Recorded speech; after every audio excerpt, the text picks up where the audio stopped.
Hello, this is Anthony with Edible Gardens, and today I want to talk about grafted trees. What is a grafted tree? What are the advantages of grafted trees? So, a grafted tree is basically known as clonal propagation. You're taking a clone of one tree and you're putting it onto a rootstock. Now, why you do that is you know exactly what you're going to get. You know you're going to get a Bramley, you're going to get a Gala, you're going to get a pirouette apple, or a variety of plum that you like, or peach, or whatever it may be. You're guaranteed to get what you're looking for. So that's called clonal propagation because you're taking a clone from one tree and putting it onto a rootstock. So another type, I suppose, of clonal propagation would be if you take a cutting and put it in soil and it roots, that's clonal propagation. If you air layer or stool layer something, that's clonal propagation. You're taking an exact copy of the tree you want and you're making a new tree. So the other type of propagation would be, I suppose, sexual propagation. That would mean that you're growing trees from seed. So you're allowing the DNA of both parents to express themselves. It's kind of, it's kind of a lucky bag situation. Some, like, for instance, in a family, some kids might look like the dad, some kids might look like the mom, and some kids might look like neighbour John down the road. Who knows? So we're going to concentrate today on clonal propagation and what is a graft.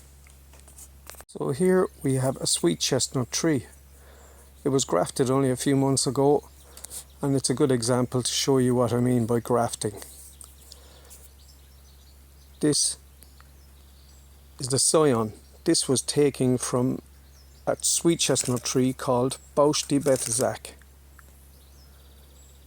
This is a rootstock. This is a seedling sweet chestnut, so I suppose you could say it was sexually propagated. This is the scion taken from the variety of sweet chestnut. After the graft, this is a bark inlay graft, by the way. You can see that the bark was lifted back here, and it was inserted. So what usually will happen is you'll use a scion with 3 or 4 buds. So this would have been a bud, this is a bud, and this was another bud. So what you would normally do is remove this, remove that, and tie this one into a cane to grow on and be big and strong.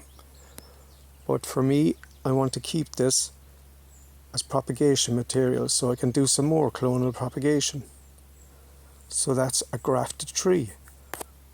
So to recap, the advantages of a grafted tree are you get the variety you want.